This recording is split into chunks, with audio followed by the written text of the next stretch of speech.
Chris Gunzz here with the extremely busy John David Jackson, one of the great trainers in the game today. How's everything going, John David? Everything's going good. I Kovalev won his fight in spectacular fashion to set up his match with Bernard. So, things can't be better right now. Yeah, thanks for joining me, and congratulations on that win. And that was last weekend in the corner of Sergey Kovalev as he beat Blake Caparello. That solidified that November 8th super fight that I call a super fight. I don't know what anyone else is calling it, but I'm excited about this fight.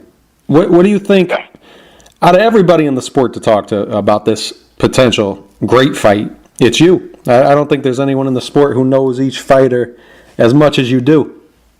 What do you think about the fight going into it?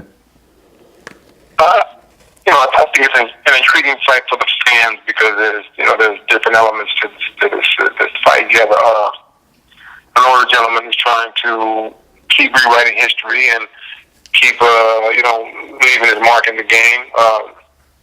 Listen, if Bernard wins this fight here, because I put the house in this fight, if he won this fight here, then he should be voted to the Hall of Fame that night. They shouldn't wait for 5 years for him to retire. That night, he's voted in. That's how sure I am that Sergey's going to beat him. But I have reasons, like you said. If anybody in boxing, they know Bernard, it's myself. Because when I was champion, he was my chief sparring partner.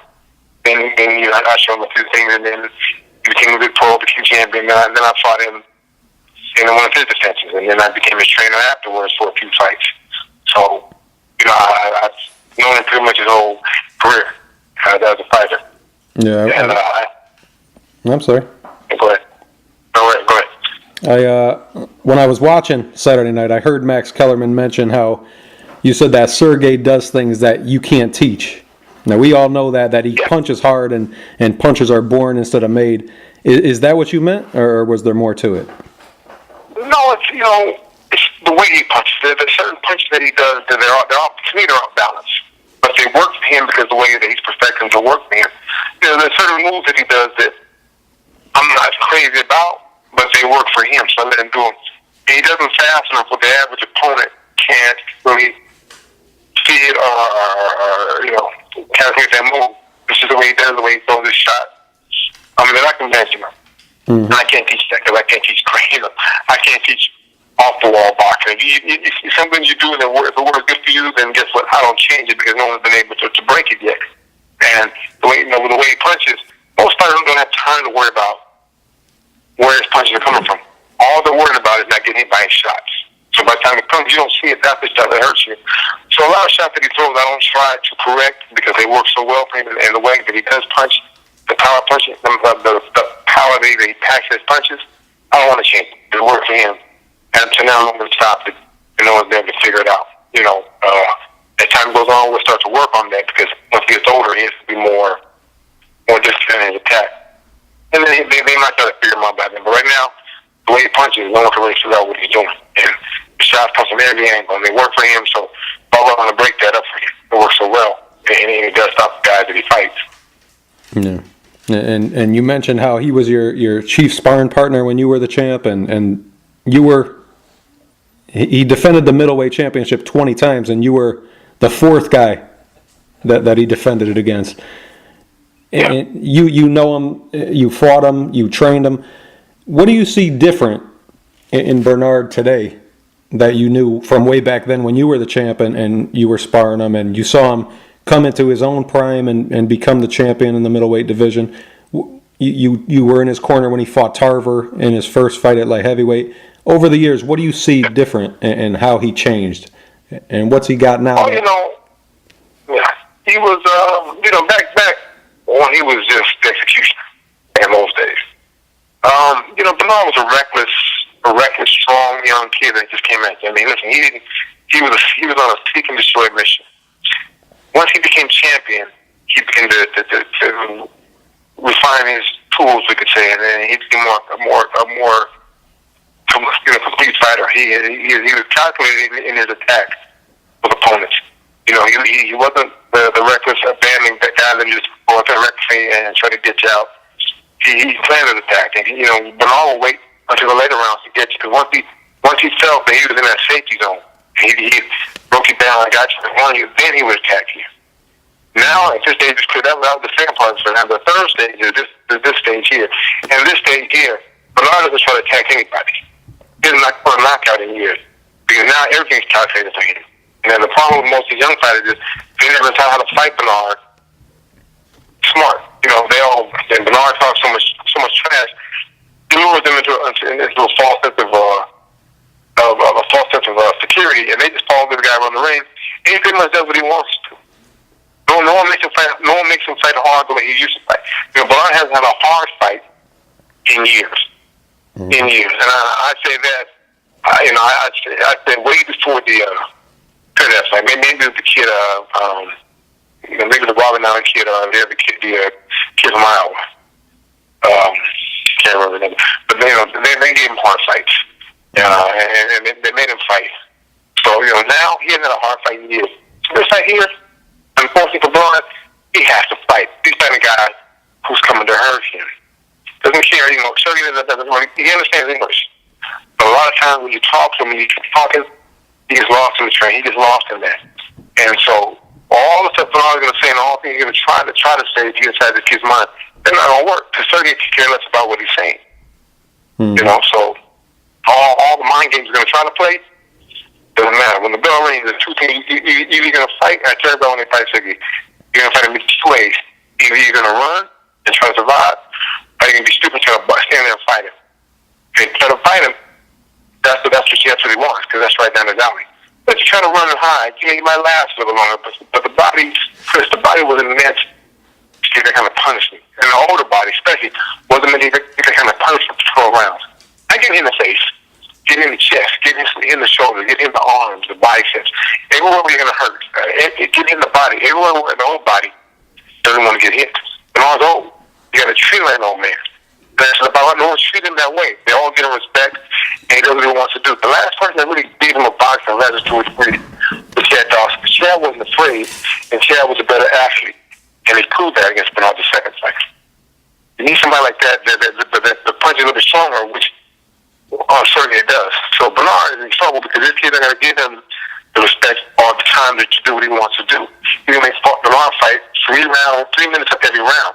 Can Bernard do that at 50? Because he doesn't even train like that. Bernard cruises to his training camps now. Because he's old. He's not trying to, waste all his energy in camp. But he's going to have to do something like that to get himself prepared for this kind of fight.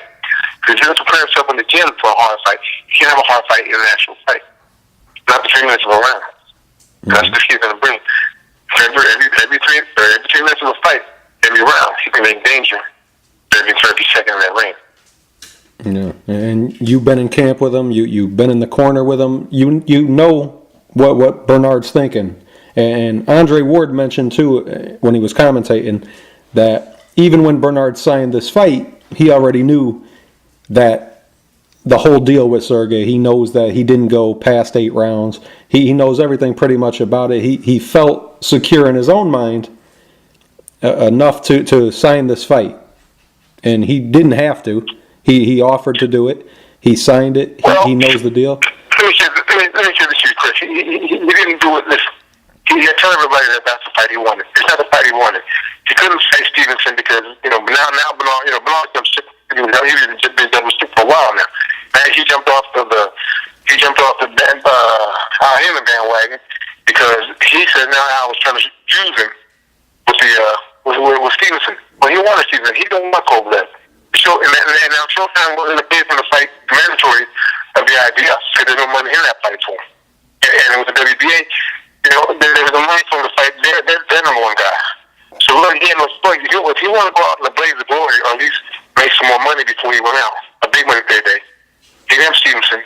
He had two belts. Who was he going to fight? The only person left was Kovalev. So when he tells people he wanted Kovalev, that was his last option. Because if he didn't fight Kovalev, there was no money to pay before him because the 2 mandatories that he has, there's no money in those guys. No one knows of them. TV doesn't want them. Showtime wasn't going to buy it. And Joe Shirley wasn't going to buy it. And guess what? If he wanted to make one big last payday, Kovalev was doing it or not. But he won't tell you that. He'll say, he chose Kovalev. No, he had no choice but to choose Kovalev. It's not that he wanted him, but there's no options left for him to make money with Kovalev. Yeah. And I remember after the after Sergey beat Campillo, I had the opportunity to meet him at the after party. He looked like a big guy, but I was surprised seeing Saturday night him standing next to Bernard, and he's actually much bigger looking than Bernard. Did you think that Bernard noticed that too, and did you feel like it got into his mind at all? I think, I think Chris Bennett hit on a little bit. I think the fact, Bernard, one of the same belong is the next kovalev. Usually he's too pumped that, like, go out and do somebody. But he was kind of jittery with this fight. The sureness wasn't there. He knows, I think he realized the task. He didn't realize how hard the task it is. He hasn't been hit by Sergey yet. I mean, Sergey hit this kid in the body, the Blake did. Listen, and he went shot to the body, and this kid went down. It wasn't just by accident. Well, the last time when he hit Agnew with the jab to the stomach, how hard he did it. It wasn't by accident this kid went down. This kid has natural punching ability. However, Bernard has probably hasn't felt ever. Because this kid can punch. So Bernard, I think there's not more he can shoot this time, but he has to learn how to ring for himself. Yeah. And did Bernard say anything to you on Saturday night? Well, he at his past, Mr. John, I think he said something like, school's there. I'm teaching him a lesson. I said, well, unfortunately, you know what? You're going to flunk this one, because this kid's going to flunk your class, because he don't speak English. So, he don't flunk his class. What are you going to tell Sergey about what to expect? Because over the years, Bernard has mastered pretty much everything there is to master about the mind games and about the illegal tactics that he uses, that he purposely waits till the ref doesn't see it to hit on the hips and stuff like that. He knows every trick in the book.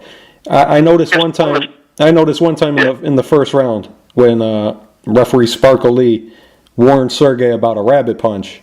Sergey came towards Blake and he offered him a glove and he wanted to touch gloves. Is that something that you're going to make sure you tell him not to do with Bernard? Because I think Bernard would try to take full advantage of that. Well, we're going to work on a couple of things. The nice thing about this fight is it allows me now to teach him dirty tactics that are still legal. What I mean by that is, like you said, well, Bernard, if the referee on the opposite side, Bernard hits you in the hips, he hits you in your thigh, he hits you in your... Well, guess what? Those things we can do also. There's certain things you can do to this guy, hit him in his kidney. There's certain things you can do that are still legal if you do it the right way. They can call certain things on you, but if you do it the right way, it makes it look, it's borderline, but looks good, they can't quite call it that way. So, but like I said, it's not so much dirty tactics.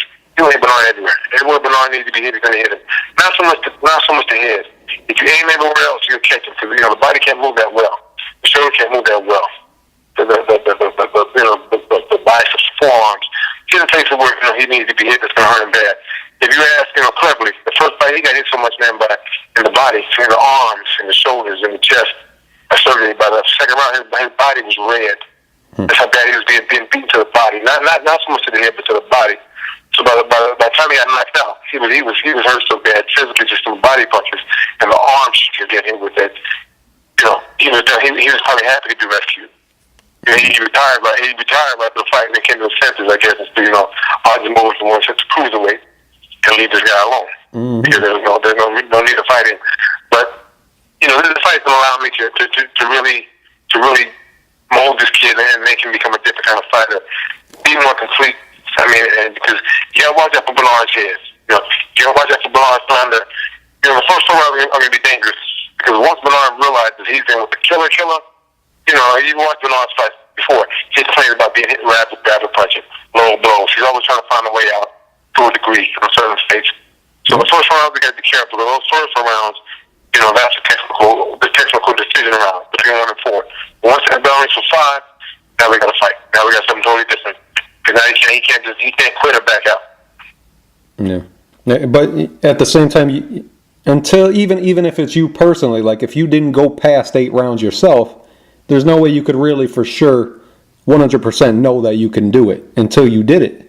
So how sure are you that if Bernard did get him into the 10th round, if Sergey was stretched to the 10th round for the first time, 11, 12, how sure are you that he would be able to keep that up, keep the pace up, and stay focused enough to deal with because we do 4-minute rounds. we do 4-minute rounds in the gym. And yes, you're right. It's a different, our actual fight is different from sparring. We're trying to stimulate it. And what I do is we have fresh bodies coming. He doesn't spar one guy for 12 rounds. He spars 3 or 4 different opponents, 3 rounds, 4 rounds each in preparation. So, these guys are coming in fresh. And he still does, he did 12 rounds, 4-minute rounds. So, and you got to flip the script a little bit, Chris. How strong and how strong is Bernard going to be after the 8th round? Mm-hmm. Can he pull after the punch that he takes for the first 8? So around 9, if he's still around 9 rings, that bell rings, how fresh is he going to be? That's a good question. What's left in his tank from surviving the first 8 rounds? And not only surviving, in order to survive, he has to be able to offensively launch an attack. And not just one shot grab, but he's going to move his legs, he's going to move his head. How much is left in his tank after 8 rounds? Yeah. Can he, at his age, can he pull that trigger? Mm-hmm. So, it's not just the one way street. Yes, people I know can consider to do tank go past dates. Well, Bernard may answer that question for him. On the flip side of that, what can Bernard do since he hasn't been in a hard fight in years? Because Bernard, what's he going to do? Streaming off that fight showed me one thing that I've been telling people for years. Bernard has pretty good punching power at 75. I mean, he drops streaming off for 1 second, he stops, he's planning himself. For the rest of the fight, he went back to being Bernard. He pot shots you. This is one of the tools they can support in 175 and stand there, not from one shot, but from the many shot, just to trade with Sergey and then take off, and then move away. He willing to gamble, and now you're in the danger zone. Can you do that? So, it's interesting because people are saying, well, can Kovalev do 12 straight? Well, at the round 8, can Bernard do 4 more straight like that? Mm-hmm. At an aggressive pace against a young kid who wants you 2 belts. Kid is hungry. So, there's a lot of questions that both fighters are going to answer that night if it goes past that or whatever happened. Can Sergey mentally block out Bernard's BS before the fight? Can he block it out and just solely concentrate on trying to stop this guy late or stop him early or whatever, but get the belts from him? Can Bernard use the psychology he's used in the past to break the guy down mentally and make an easy fight for him? Can he fight 12 3-minute rounds very aggressively at a fast pace? Because one thing about Sergey, he fights for every 3 minutes of a round. He fights. He's either feinting you, jabbing you, whatever, working his way inside. He's making you fight for those 3 rounds. He will not do that. Can he withstand that? Yeah. And I remember it was like a little more than a year ago, or maybe even close to 2 years now, Sergey was supposed to fight Bernard back then. And Bernard opted to leave that alone for the time being. And then Sergey looked like he was going to get the Adonis Stevenson fight, and then he ran too. After all that waiting and seeing how everything pans out, did you worry at all before the fight on Saturday? He actually signed the contract the day before the fight to fight Bernard if he won the fight on Saturday night against Blake Caparello. Did you worry at all how that would play on his mind? No. By the time he signed it, all the preparation was done. We were, everything was done. We were good. So he had Blake on his mind. The whole camp, we focused on Blake. The first day of camp, we all heard about Bernard maybe possibly fighting Sergey. But after that, we left alone. We said, listen, we're going to concentrate on Blake because if you don't win this fight, there is no Hopkins fight. And he understood that. He said, yeah, John, I don't want to talk about Blake either. So we're on the same page. We didn't want to talk about Blake. Bernard. So we just focused on Blake, and that was our main purpose to camp. To get ready for Blake. We heard about him once we got to Atlantic City. Then there was more talk of Bernard. But we still let it happen. We know he's got a contract. Actually, Sergey did. Maybe a day before the fight. Everything was signed, and Bernard signed his. So, he didn't have to get. He was that put his attention from Blake. He had to get rid of him in order to fight Bernard. So, he stayed on course. He definitely showed professionalism and stayed on Blake. He didn't worry about talking about Bernard and saying Bernard. He just said, listen, after this fight, we'll talk about Bernard, which was good. So he definitely, had tunnel vision to stay on course and take the business at hand. Yeah. And after the fight was over, he was being interviewed on HBO, and I could look at Sergey's face, and I could see how happy he was. He was happy when he was standing next to Bernard. He knew the fight was a go. What did he say to you after about Bernard? Did he start talking about the fight at all yet, or was he just content with the win and didn't mention much? Bernard won a big ring. He wanted to come out last. Certain things Bernard wanted. Some of that, I guess, he plays mental games on him.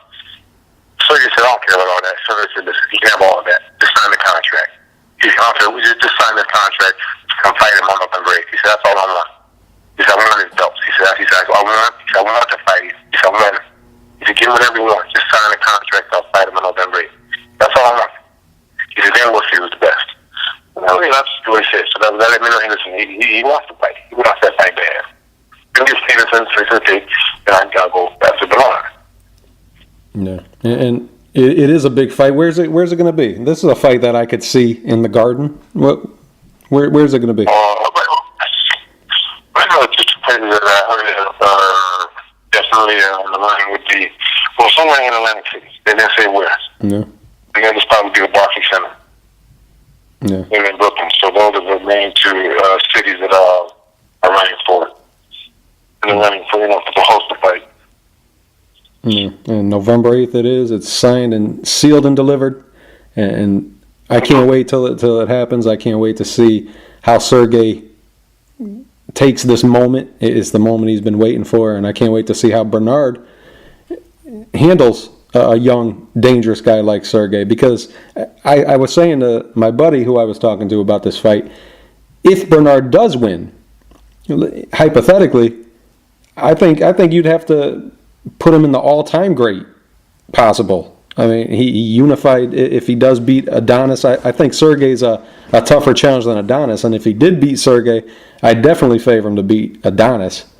So if he was able to unify two divisions and considering his age, I can't think of anyone who could top any of those things. It's pretty incredible. Yeah, listen, like I said, listen, if he beats Sergey, and listen, that's a wrestling star. He possibly could. I don't see it. But if he did, listen, you take your hand out to him like that. Like I said, to me, you put him on the same that day. Don't wait 5 years. Mm-hmm. He deserved it. He deserved to be there now. You think that kind of feat right there?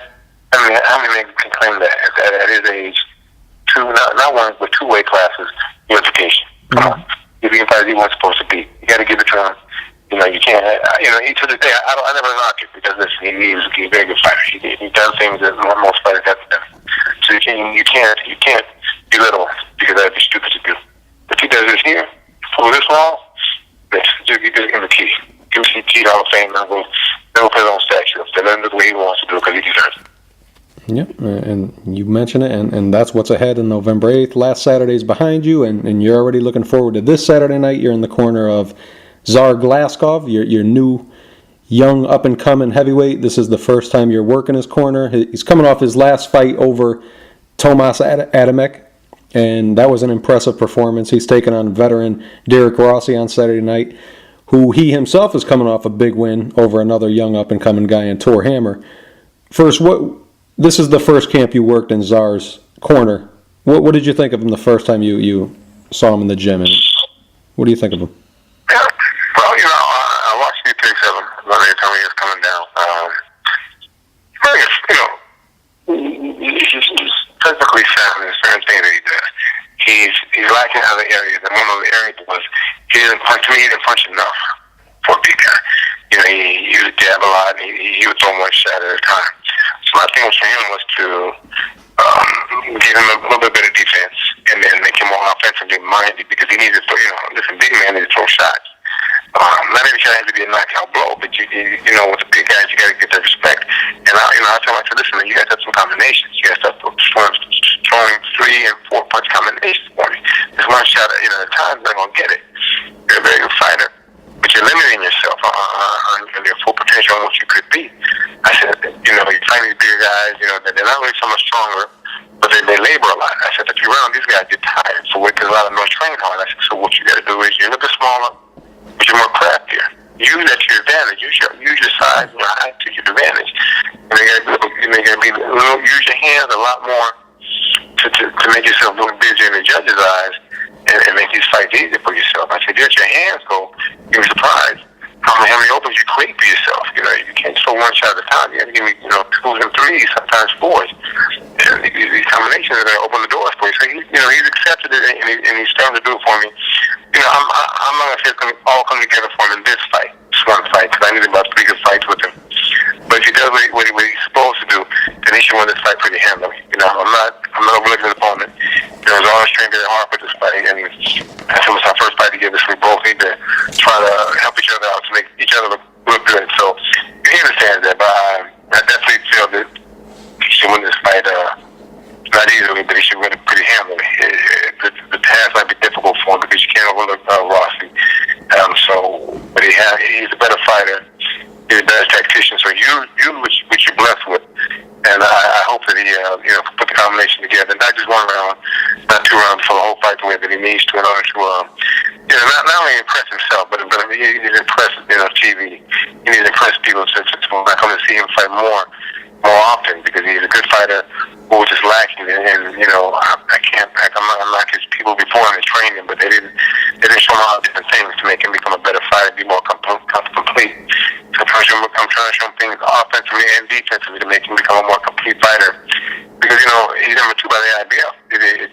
It's conceivable that by next year sometime he might be fighting Klitschko for a title shot somewhere down, next year, I'd say maybe in the middle of the summer or toward the fall. But he has that opportunity, so he needs to hone his skills and become a better fighter if he can fight somebody like Klitschko.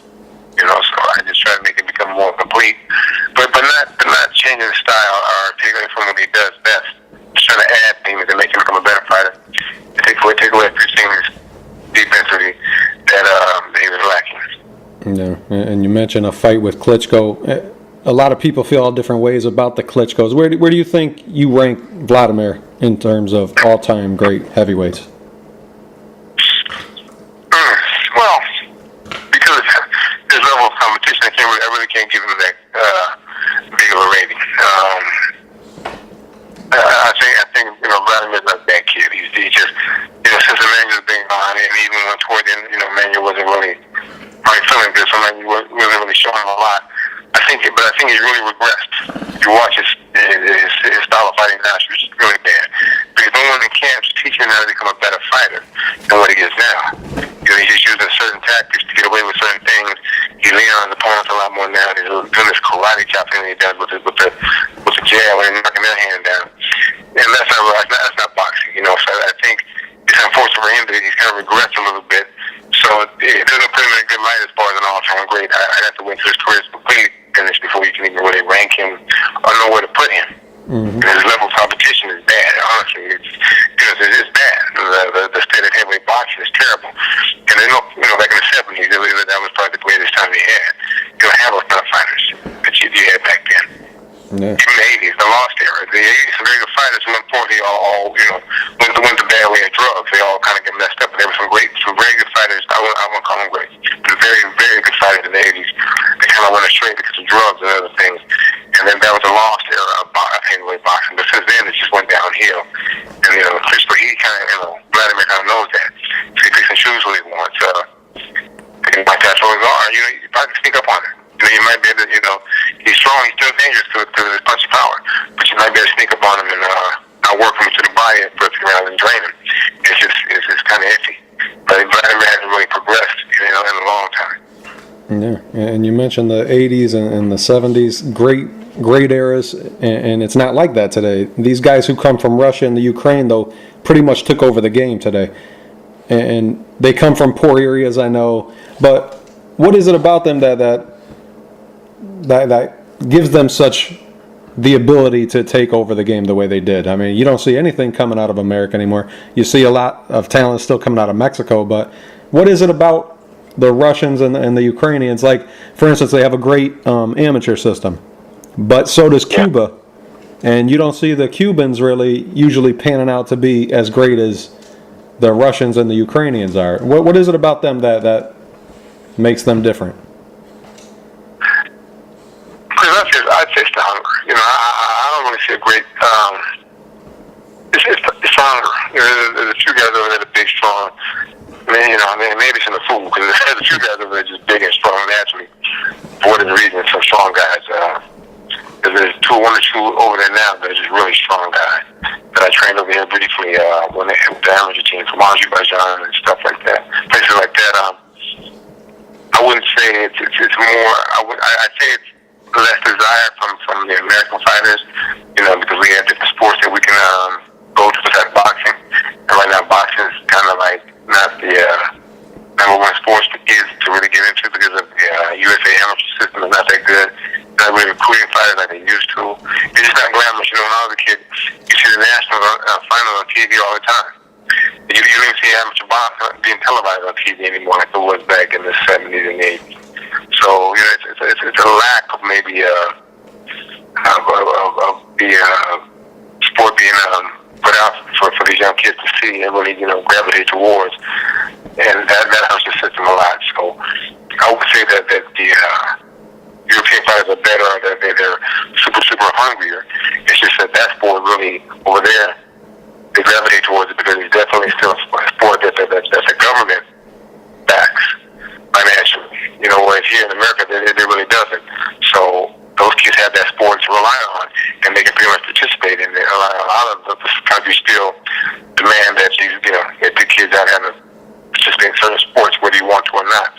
And then, that makes sense once you do it at a small age, it makes them learn the sport and then become better at it. And if they're hungry, that helps them even that much more. Where here in America, because of our government and a lot of sports programs have been shut down, back in the Reagan era and stuff like that, and we don't have that any longer. You don't have boys clubs like you used to. It's not. The government doesn't back those or pay for those type of things for the kids to have an outlet to grow in whatever sport it might be. Boys clubs have all kind of sports they would have kids. Obviously the kids to play and all. They don't have that now. So that's what kind of amateur boxing here in America. We don't have that anymore like we used to. And so we don't have an outlet to go our gym to go train at and learn the sport. That's kind of what's hurting the heavyweights and the other weight division, but mainly the heavyweight division. I would say that's part. At least that's part of it.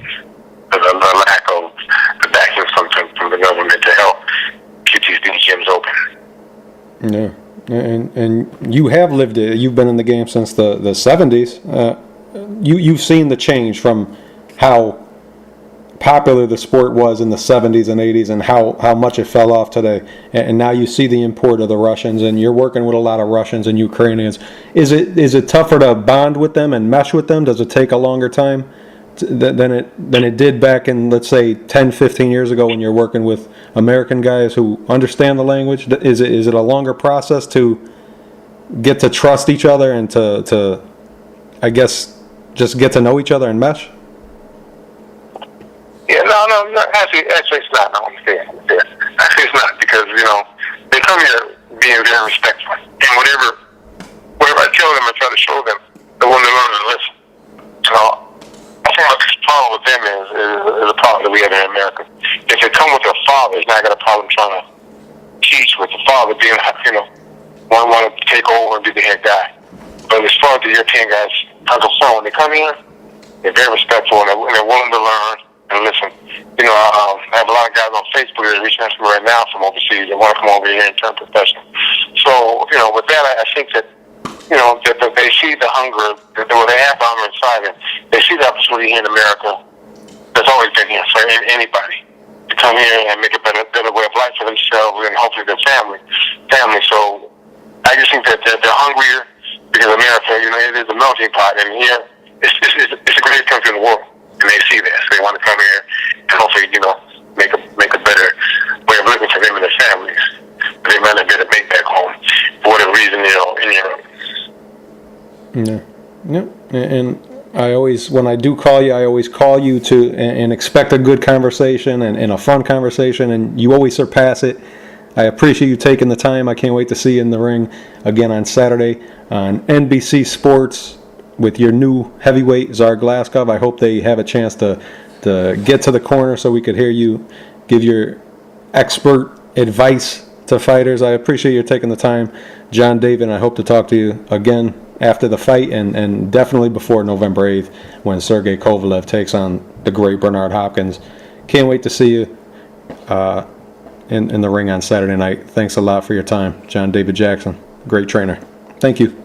Hey, Chris, I appreciate the time you give me a chance to voice my opinion and share my insight with you. So thank you very much for all the time that you do that for me. Best guy. I'm very appreciative of it. So thank you. My honor.